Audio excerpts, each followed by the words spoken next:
back here on the Cover 3 podcast, live on CBS Sports Network. Danny Kanell, Fornelli, Bud Elliott. I'm Chip Patterson. Let's start to get into this awesome matchup that we're going to have here in the Big Ten championship game between Oregon and Penn State. And let's begin with the Ducks.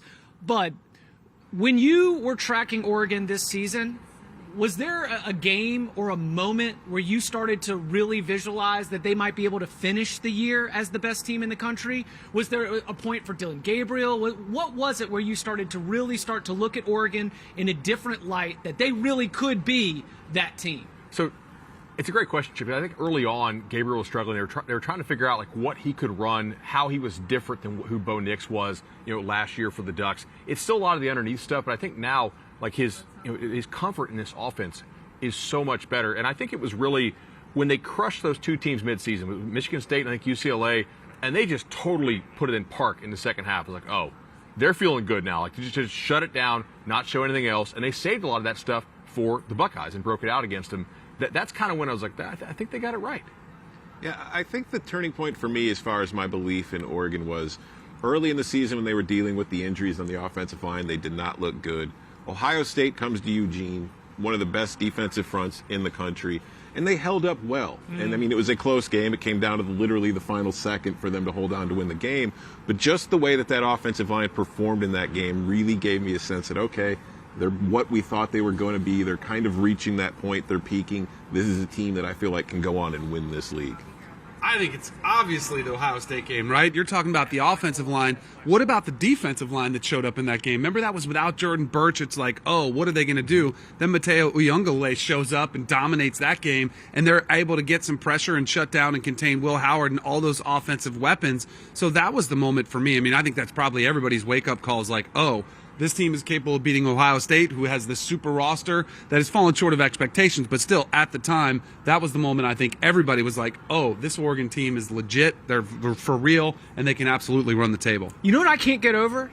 I can't get over how I had unrealistic expectations for Dylan Gabriel in this offense. We're just here in this just add water scenario where it's I don't know, he's a ninth-year quarterback. Of course he'll figure it out. And early on, Tom, you wrote about it for CBSSports.com. There were red zone turnovers that were very worrisome. We talked about the offensive line coming along.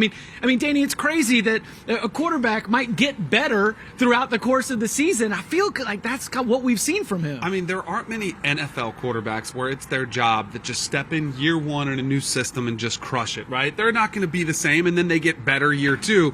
I think what's been really impressive is the incremental improvement from Dylan Gabriel. And some of those red zone interceptions, I almost felt like he was kind of seeing what he could get away with. You're thinking continuity with the receivers. When we were talking about Bill Belichick earlier, when you talk about attention to detail, that's what makes the best offenses, the best quarterbacks, the best. And when those details are a little bit off, it's glaring. But as they've gone along, he's gotten more comfortable, timing, rhythm. The offensive line has gotten better. He's felt more comfortable. And Will Stein has done a great job of building an offense that fits his skills. I thought the most impressive thing was that the playmaking ability that showed up in the Ohio State game, the game that he had to. That's what I'm curious. If that shows up this weekend, if he's pressured, he is more mobile than we probably give him credit for. He made some plays down the field outside the pocket, became more of a playmaker, where most of the other games, he's been more of that role of game manager. And I mean that as a compliment because he hasn't had to do much outside the pocket as a pure playmaker. Last year he did show that one other time against Texas in the Cotton Bowl. Remember, Texas was not spying him at all. They were playing a lot of man coverage, and then he's like, well, if you're not going to cover me, I'm going to go. And that's kind of the same thing he did against Ohio State. Yeah, it's been a very interesting situation to watch just how they have evolved on the season because I was calling Dylan Gabriel left-handed Bo Nix. It's like you were saying, just plug and play, ready to go. But he did need his time to get to learn his new offense, his new teammates, the system. And then Will Stein, I think, needed time to get to know Dylan Gabriel. Great because call. Their strengths and weaknesses are similar, but what they like to do might not be the same thing. So he had to figure out how to mold his offense around what his quarterback feels comfortable doing and what he's best at. And I think that ever since they figured that out in about the fifth or sixth game of the season, they have been on cruise control. I think that it is a simple question with a simple answer. Is Dylan Gabriel the kind of quarterback that can win the Big Ten championship? That's yes. They're a 3.5-point favorite here on this field. He can win the national championship. I was going to say, we at one point had an idea in our mind of what a national championship winning quarterback looked like. You know, I mean, it was going back to the fighter pilot and the bus driver, you know, the Jag Plus. I mean, all the different ways that we looked at quarterbacks. Maybe Stetson Bennett broke the mold. I don't know. But for Dillon Gabriel, he is the quarterback that you could see not just winning this game, but then going into the college football playoff, winning in the quarters, the semis, and the national championship? Has he been the most consistent quarterback in the country? I mean, everybody's had their ups and downs. All right, so Cam Ward's the most productive, Down but the he, stretch. yes, but he he's has a little flaws. squirrely, right? I mean, he likes to take shots at sometimes, and he can get himself in trouble. I just feel like he's the most consistent, the most reliable, as far as you know what you're going to get. And that is really comforting for any head coach and offensive coordinator to feel like, you know what, if I don't call a perfect play, he's either going to make a play outside the pocket or he's going to throw it away or he's going to take a sack. He's not going to throw an interception. He's not going to throw a pick six. Like, he's the most trustworthy quarterback that I think is in the game. Yeah, and it's going back to what you're saying, Chip. Like, he's not Joe Burrow. He's not Tua Tagovailoa. He is not your first-round NFL draft pick. If he was, he wouldn't be playing for Oregon this weekend. He'd have already gone on to the NFL. But what he is he's a very good college quarterback. He's very experienced. He's a veteran. He knows everything that's coming. There's nothing a defense can throw at him at this point that he hasn't seen in his career. He's been playing for 5 years now. So he is exactly what Oregon needs, because you look at that roster up and down, it's a very talented team. It's one of the most talented teams in the country. They don't need a superstar quarterback to win. They just need a guy who can get the job done, and Dillon Gabriel is very much a guy who gets the job done. Also, I think the way we frame it's important, right? Like, is Dillon Gabriel a guy who could win a national championship as a quarterback last year? No. But, like, this year, the quarterbacks just nationally are not that great. Like, Beck has not played up to expectation. Ewers has been okay. You know, Howard for Ohio State has been very up and down. Like, your top NFL draft quarterbacks aren't even in the college football playoff for the most part. Right. So, like, it kind of depends on the year. Maybe the year Stetson Bennett won it, yes. Last year, no. The Joe Burrow year, no. The year that it was like Fields and Trevor Lawrence, definitely not. No. Right? But, like, if he's the best quarterback in the playoff, of course he could. And I think he might be. You know what else they've done is they've given him a great supporting cast, too. Because I don't think, like, if he's at Miami, I don't know if he's winning as many games as Cam Ward did, because Cam Ward does these, you know, he can put the team on his back. Right. And at times, I think Dillon Gabriel can, but I do think the fact that he's got exceptional weapons on the outside, that he's got an offensive line that's gotten better, that he's got Jordan James in the backfield, that he's got a defense that he can trust, like, it's been the perfect marriage. I think that's why they went out and spent to get him. I think that's why they brought in Dante Moore for the future to help him groom and watch him and learn from him. I think it's been a great fit for these two together. It is very Oregon that we haven't even talked about the defense yet at this point, but this defense has done a terrific job, and to me, Bud, it really does start with the roster construction. You know, you've got players like Mateo Uiagalelei, who with a bunch of tackles for loss, a lot of big-time plays. That was coming out of high school. But then you got Derek Harmon, who you got out of the transfer portal. Jabbar Muhammad, a good lockdown corner, you got out of the transfer portal. When you're looking at this defense right now, do you see it as like a real strength, not only for this game, but really as we spin it moving forward? I do. And honestly, like, Oregon's defense carried it for most of the season. Even as the offense was figuring out, especially with the offensive line injuries, the defense is like, we got you. Don't worry about it. We'll keep getting the stops.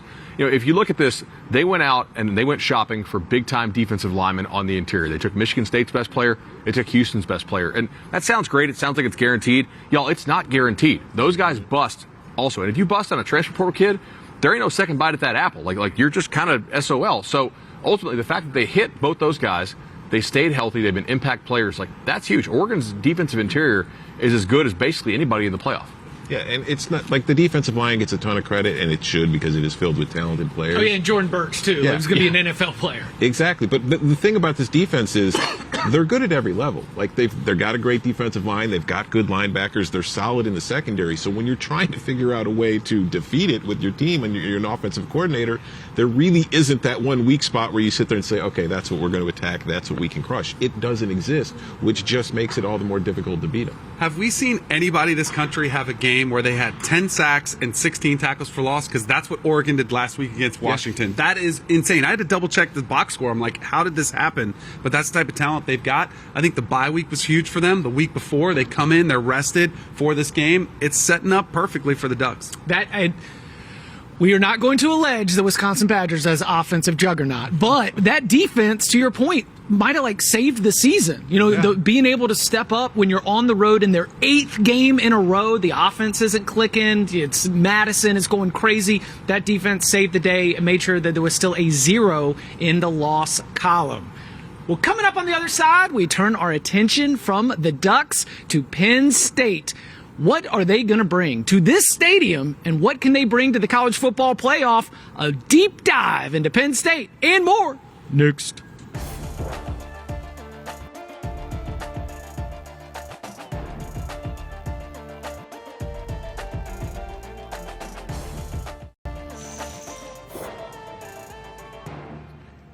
Back here on the Cover 3 podcast, live on CBS Sports Network. That's Danny Kanell, that's Tom Fornelli, that's Bud Elliott. I'm Chip Patterson here in Lucas Oil Stadium, site of the Big Ten Championship. It'll be Saturday night between Oregon and Penn State.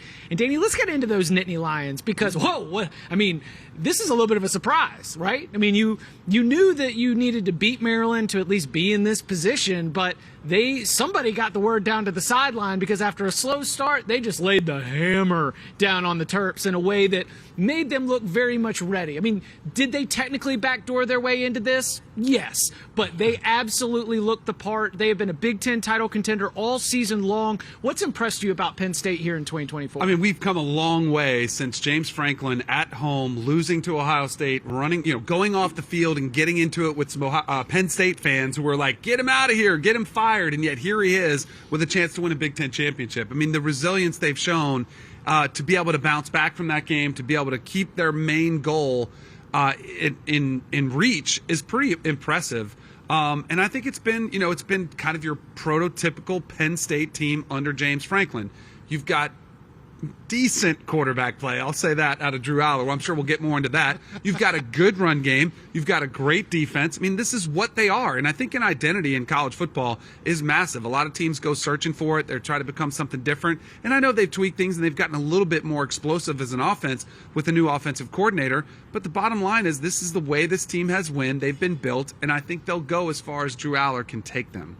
Yeah, it's weird. The way you think about Penn State, or at least the way Penn State is discussed in the national narrative, is a lot of the focus is put on the fact that they can't beat Ohio State to save their lives. And they lost that game earlier in the year, and you kind of write them off. But what's lost in all of that is they're still a very good football team. They only lost one game all season, and if you go back to that Ohio State game, it's not as if Ohio State was crushing them. That was a very difficult game that they had a chance to win. So I look at this team as a complete team. I think offensively they do not have what Oregon has at wide receiver, but on the offensive line, I think they've been solid all year. They have a good run game. They have a great offensive coordinator in Andy Kotelnicki who's able to scheme things up for him, and I think defensively they're phenomenal. At every single level on that side of the ball, they have a stud or multiple studs, and that is going to keep them in any game against anybody because it is really tough to move the ball and put up points on this team. Totally. I'm very curious to see how do they create explosive plays against Oregon. Right? I don't know that Penn State is a team that can consistently drive the football, go slow. When they played your Illini, on a success rate basis, they dominated Illinois, but on the scoreboard basis, they did not. And why? Because Illinois tackled the heck out of Penn State in that game. Penn State created a lot of 5- and 6-yard runs, but they got their guys on the ground. Singleton is going to have to bust something in this game, or Kotelnicki's going to have to find a way, to scheme Tyler Warren or somebody else wide open. So I think you have to create a couple freebies and a couple home runs if you want to beat the Ducks. And that's where I come back to Drew Aller. I think he's got a lot of pressure on him. Again, I think he's been decent to good. He needs to be great in this game. He needs to make plays when they're not there. He needs to scramble, get some of those big yards. I go back to USC. That felt to me like a breakout game for him. Remember, there was a 4th down. They needed a conversion, final drive, scrambles out, throws it down the field. That to me was oh, he's capable of that. And yet it just hasn't been there consistently. And in the biggest moments, last year and this year, it feels like he shrinks on the big stage. He's going to have to rise to the occasion against this team. When we were here over the summer, we were talking to James Franklin down in the field, and he was talking about Drew Aller's touchdown to interception ratio. 25-2. I bet a lot of people would like 25-2. Exactly. But my thought was I would like to see a few more interceptions. While that seems weird, because I would like to see Drew take bigger chances instead of always playing it safe. And I think at times this year he has done that. But like you said, there are moments where he's very up and down in that. I think in the USC game, He was taking chances that weren't there. He threw a couple picks because of it, but I was happy to see it because I want to see him be more aggressive because he is very talented. He can move. He's not a statue. He's got a good arm. He's got throws that he doesn't often unleash that I feel like he should try to fit into tighter windows. He sometimes waits for things to be a little too perfect. I would like to see a bit more aggression. Do you think that this is a Penn State offense that is ready to win in the red zone? Because we go back to that Ohio State game. I mean, how many times did you have the ball inside the 10, inside the 5, and the inability to punch it in for that touchdown? You go in a one-score loss, and all of those possessions feel so significant. I mean, what's going to be the key for Penn State to be able to do that? I think you probably do have to get Drew involved in the run game some. Maybe you want to go a little more Tyler Warren Wildcat, but also, like, that's such a small sample set of plays, and sometimes just paper, rock, scissors, man. Ohio State threw rock when you threw scissors. Like, I don't hate the play that they had schemed up to slip the ball to Warren in the flat there with the offset tight end and the with the two tackles on the same side. Like, that's a cool play. It's a play a lot of teams run successfully in the red zone. Sometimes the opponent just has the right call for what you call. But I think the concerning thing was their inability to move the ball in short yardage there down by the goal. And like Ohio State stuffed them. And now without Donka, the right tackle, like I know that they don't think that the drop-off is huge, but it's not nothing. And Oregon's going to be the second best defensive line, I think, that Penn State will have faced this year. Let's go to the SEC for red zone struggles. We'll talk about Texas, who's playing Georgia. This is a team that has struggled to score in the red zone as well. What did they do last week? They bring in Arch Manning in the red zone. Penn State has Bo Pribula. They can bring him in the red zone as part of a special package with him and Tyler Warren in the backfield. If you're Oregon, you're Tosh DePoy sitting there looking at that. Those two come on the field. I guarantee you're going to waste at least one timeout because you have absolutely no idea what's coming. I wouldn't be shocked to see if Penn State does something similar in this And game. Bo Pribula, he got some good reps last week, even though Mike Loxley didn't like him running the offense. He still got some work in. Mike Loxley had some words for James Franklin. All right, let's get into the narrative here. You think James Franklin can win the big one? Like, it's so funny because with this matchup, who's got more to gain? Who's got more to lose? Like, it doesn't really feel like there's a lot to lose for either one of these teams. They're both going to be playoff teams. They're either going to be in the quarterfinal or hosting a first-round playoff game. They are both going to enter with a chance to go compete for a national championship. But, I mean, Danny, would this win reverse a lot of the conversation around James Franklin? I mean, that graphic that is on the screen right there is about as bad as it gets, right? I mean, 1-16 versus top 5 opponents. This is another opportunity to get it done. I know you had Ohio State at home, but neutral site where I think you'll probably have more Penn State fans here. You've got a team that feels built to win. I think this is one he's got to have. I do feel there's clearly more pressure on James Franklin. No one's really talking about them potentially, if they win, being the number 1 seed, which they might do if they win this game. I think he absolutely can. Like, I think we get caught up as fans so much in this. And you mentioned earlier about not having the success against Ohio State. Like, Ryan Day has 47-1 against everybody else except for Michigan. And that's his bugaboo. Like, he can't get past them. So everybody kind of has their narratives. The only way to change it is to get one of these wins. And I do think that if he does get a win like this one, I mean, he's won a Big Ten championship already. But, like, I think if he gets this one, it does kind of take a weight off the shoulders and you can start changing the narrative. But you have to do it first. Yeah, it is weird because you look at that record that he's had against top 5 teams, and there's two sides of the argument. It's like, well, it's tough to beat a top 5 team. That's why they're ranked in the top 5. Right. But then you sit there and you see, but maybe you should probably get more than just one win in 17 tries, especially when you are the coach at Penn State and you are one of those programs that is supposed to be one of those top-tier teams. So I do think there's a lot of pressure on him, but I do think that if in another way, there's really no pressure because they're not supposed to be here. Like, this was supposed to be Ohio State versus Oregon. Nobody thought the Nittany Lions were going to be in this game, so they've got nothing to lose. They've got everything to gain. They can get a conference title. They can get the first round bye. They could possibly get a number 1 seed, and if they lose, they're still getting a playoff home game. They're going to get another bite at the apple. So I think you can take it from that side too. 1-15 against top 5 teams is not great, but on the other hand, if you play 16 games against top 5 teams, that means you're not getting fired. You're staying around. You're doing a really good job at being a really consistent, quality football program. And I think with the transfer portal and NIL and how the talent is spread out so much this year, Penn State is still playing at the level that they normally play at, which typically was like just outside that top 4, just outside that top 5, just narrowly missing the playoffs. In fact, they would have made the playoff more often than any other team who had not made it during the 4-team era. I think the rest of the sport has somewhat come to Penn State, though. Like this Oregon team from a power rating standpoint, is not as good as your typical national champion, neither Georgia or Texas or anybody. So Penn State to me is still sitting there as like a 20 from like a rating standpoint, and Oregon's not a 30 or like a 32. They're kind of mid-20s. So I think the sport has kind of come to them. So Penn State, just keep doing your thing. Eventually, you're going to get another one. You know what I think needs to be noted is how many times in that 1-16 record do you think Penn State was favored? Because most of the time it was probably against Michigan or Ohio State, and they were underdogs a majority of those times. When I know some of these coaches have great records, but a lot of times they're favored. They're supposed to win because they have more talent. Like most of the time, to your point, power rating, Penn State is behind a lot of those teams they've been playing against. So I think that should be noted as well. I've been so impressed with James Franklin and his program and what he has done to establish an identity, because not a lot of programs will switch out your offensive coordinator and your defensive coordinator and still be able to maintain. Because the Penn State program that has been good enough that if we had the 12-team playoff all through the years of the college football playoff, they would have a half dozen playoff appearances. They've always taken care of business against the teams they are better than. And yes, they do bump their heads against an Ohio State or against a Michigan, but they don't have that head-scratching loss to a 6-6 or a 7-5 team. Like, they are who they are. So many times we would look at a program, and when you change out both of your coordinators, we'd be like, well, they might take a step back. And instead, they have seized this opportunity. They have said, we are going to still be ourselves, even with all the turnover. I think that speaks to James Franklin being able to dictate to his coaches and being able to dictate to his team, like, this is what we do and this is how we win. I think it's been a good season for James Franklin. He's also a great recruiter. Yeah. Like, no matter who's coming through, I mean, it helps that all those coordinators, you're able to give them really good players, and that's been always James Franklin's strong suit. Yeah, I mean, he can recruit me. Just whenever I talk to him, it's like I want to go play for him. Barton. But no, I think that's a great point, though, because like you said, the way that they have gone through coordinators and they've still been able to maintain this level, I think it says a lot about James Franklin and the way he runs the program.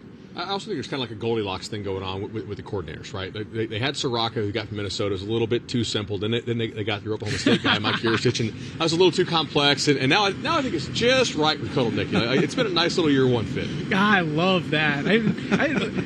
How are we here in Indianapolis before I hear the Goldilocks for the Penn State coordinators? Gotta say something, week 15. Yeah, that's fantastic stuff. All right, Bud.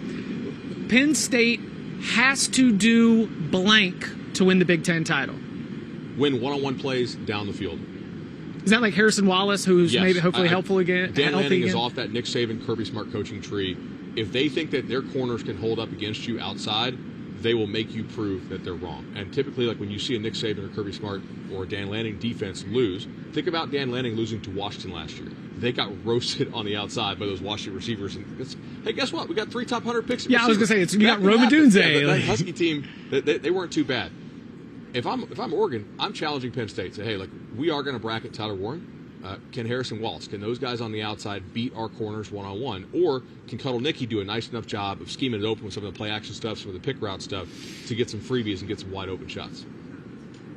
I would say if I'm Penn State, the thing I have to do, that's probably my number one answer. I would say number 2, don't give up the big plays to Oregon. Make Oregon put together 9, 10, 11 play drives down the field and beat you in the red zone. Do not let Evan Stewart get over the top. Do not let Tez Johnson get over the top. And do not let Jordan James bust a bunch of long runs. Keep everything in front of you as best as possible. You'll give yourself a shot. I think it's got to be a defensive-led effort. Like, I don't envision a scenario where Drew Aller's getting in a shootout with Dylan Gabriel and it's a game that's in the 30s. I just have a hard time envisioning that. So if you think Penn State can keep this thing, lower scoring, which I think they can. I think Tom Allen's a great defensive coordinator. They've got to disrupt Dylan Gabriel. That, to me, is priority number 1. Take away the quick pass game. Make sure he is uncomfortable. All right, well, we will go inside the matchup with more of the Pass the Chalk, the matchup to watch. And Danny's hinting at a lower scoring game. Does that mean that his best bet is the under?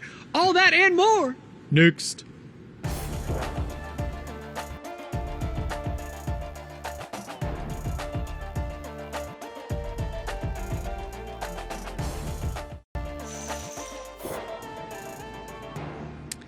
Back here on the Cover 3 podcast, live on CBS Sports Network, getting you set for the Big Ten championship game between Oregon and Penn State. You can watch it on CBS, 8 p.m. Eastern Time on Saturday. You can stream it on Paramount Plus. All right, Tom. So we've looked at this. We've got all of our stats. We've got all of our spreadsheets. We've broken down the film. Take me inside one of your matchups to watch for this showdown. I want to see what Penn State does in the secondary with their cornerback, A.J. Harris, who has spent most of his season working on the outside receivers, which is where Evan Stewart will be lining up for Oregon. I'm wondering if we see him put in the slot more often in this game to deal with Tez Johnson, because we've gone over the stats. When Tez Johnson is healthy, this Oregon offense is a lot better with him than it is without him. I don't think they will, but I wonder if there will be the wrinkle from Tom Allen to just kind of put that on there to try to limit Tez Johnson, or if he just feels like he's better off with Harris on Evan Stewart. I like that a lot. I'm actually going to go with the tackling on Oregon's screens. If you look at it, how did Wisconsin hang around with the Ducks? Wisconsin's offense really didn't do a damn thing in that game, right? Wisconsin got the Ducks on the ground. They played through blocks on screens. They were more physical on the outside, and they limited the yards after the catch. And then they said, hey, Oregon, can you go score in the red zone, like we talked about? They rolled it, played red zone roulette, and they came out. I mean, they didn't win the game, but like as far as keeping Oregon from scoring 50. Yeah, I was going to say, if you keep this Oregon team to 16 points, I would say that Wisconsin had the right defensive game plan to win that game. 100%. You have to get the Ducks, like, assuming Tom's plan is right, that they're not going to allow the ball over the top. The second part of that is you can't get 8 alive on these screens, right? You've got to get these guys on the ground, tackle well. I would say it's Penn State's front 7. King and Rojas, the linebackers, have been really good against Jordan James, like against the run game for Oregon. Oregon feels in the last 5 or 6 weeks, and maybe it's because they haven't wanted to show anything and they just kind of want to take over games, and their offensive line has gotten better and they've been able to, but they have been, it seems, a little more run heavy later. And that's always, I mean, we just had the Ohio State-Michigan game, and it was the unbelievable stat that whoever's rushed for more yardage in that game has won it forever, it feels like. I think that, to me, is if Penn State's going to win, they've got to take away the run game, make sure it also contains Dylan Gabriel from rushing as well. By the way, it might be a prop that I like that we might do a little bit later. But I do think that, to me, will be the biggest matchup. Who do you think wins first downs here? I would lean Oregon. I just think that with Jordan James, you've got that kind of weapon, whereas you're going to be able to turn around and hand it off, and maybe not get 10 yards at a time, but just get the 3 to 4 yards to make sure you're staying on schedule, putting yourself in second down and manageable. How do you define win? Is it like, are you hitting explosives on first down, or are you hitting like just staying ahead of the chains? I'm thinking that when Oregon is facing a 3rd and long, I've got more confidence in Oregon finding a way to convert that. Yes. And I think that when Penn State is facing a 3rd and long, I think that they have less options or have to go deeper into the bag to try to figure out a way to convert that. And so, for both of those teams, especially for the Penn State side, like, you've got to find a way to get that 4-yard run, or that short pass to Tyler Warren. You've got to find ways to be able to put yourself in a position where Dan Lanning, Tosh Lupoy, this Oregon defensive staff, they can't all of a sudden figure out a way. It's like, and now we bring Jordan Birch hot off the edge to be able to really cause problems for Drew Aller in an obvious passing down type situation. Counter to that, what if you try to go home runs and strikeouts? Right? What if if you're Penn State, hey, our drop back game on 3rd and long, it ain't going to work anyway. Okay, we're cool with 4 or 5 drives ending in punts. We don't want to throw picks in those situations. We'll run a draw, we'll run a screen, we'll punt, we'll get out of there, leave our defense. We've got to try to find a way to scheme up explosives, and we know pretty damn sure that's not going to come on 3rd and long, just given what we've seen through 14 weeks of the season. I think if I'm Penn State, I'm okay with 2nd and 10 if it means that I'm taking those shots down the field, try to create those explosives early on in this game. I probably need 4 touchdowns to win it. Right? Can I create those on first down? Is that where my explosives come from? I trust Oregon way more in first down situations. Mm-hmm. I think they have more options available. I think you trust Dylan Gabriel. If they do call play action pass and decide to take a shot, if it's not there, he's going to get to his check down a little quicker, more confidently. He's got better weapons to work with across the board. I think it's no question it's Oregon on first down. You mentioned Dylan Gabriel's legs. Doesn't it feel like they've been building towards being able to unleash some of that? He had a big run in the second half of the Michigan game, and talking to the team after the game, Dylan Gabriel said, he was like, yes, like we've been setting that up. And as soon as we saw what we wanted to see early when we did this, we knew that we were going to finally be able to uncork it.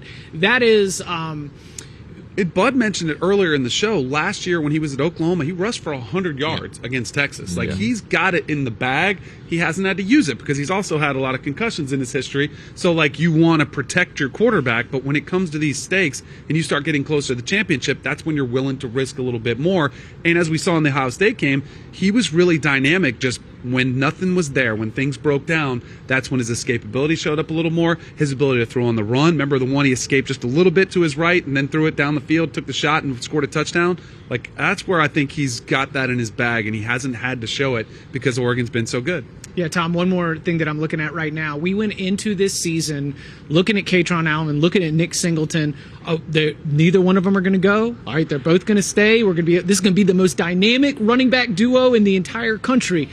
I feel like that's still there. I mean, they're still the same players. They've had injuries along the offensive line. Do you see them being able to shoulder a big part of the weight of this offensive responsibility? I think they're going to have to. Yeah. I think that if you're Penn State, one of your strategies in this will be keep that offense off the field. And the best way we're going to be able to do that is with our run game, if we're able to move the ball consistently on the ground to extend our drives and stay on schedule. So I do think you can expect a healthy dose of those two. And as well as they play will probably be how far Penn State goes in this game. Totally agree with that. I think if you look at it, how do you get the guys the ball in space, right? What Kansas did last year with Koto Nicky, with Devin Neal, throwing him the ball as well as high shot, I think you can probably see some of that in this game. Like, I think they're pretty good at scheming up a way to get the ball to their best players. And their best players are not their receivers, right? Like, those are the guys you want to get it to if they're wide open. Cool. Like, find a way to scheme those guys open. Find a way to scheme the ball into the hands of your best players is going to be really key for Koto Nicky. That sometimes in these type of games, it is those role players who haven't done, because you've got so much invested in this game. You're going to do everything to take away Tyler Warren. You're going to do everything to take away Singleton and Allen. Maybe this is a game where Rasheed Wallace steps up. I mean, I go back to the West Virginia, which was the first time we saw really the receiving, presence really show itself, and it's been very spotty. I mean, Tyler Warren is clearly the best receiver on this team, but maybe there are matchups because you are bracketing Tyler Warren, dedicating so much to him that you've got to step up. And in this type of game, again, if it is lower scoring, it might be the difference in connecting on one or two big plays for 40, 50 yards. It's so much fun. I mean, just the teams are awesome. And we are like breaking this down to the point where you realize, college football history is filled with these games where it's a punt return. It's this 1 3rd down conversion that can totally flip a massive, massive game with huge stakes and title implications. All right, we've done the schemes, we've done the systems, we've done the stats. Now it's time to put some money on the table. Our best bets for Oregon and Penn State and more next.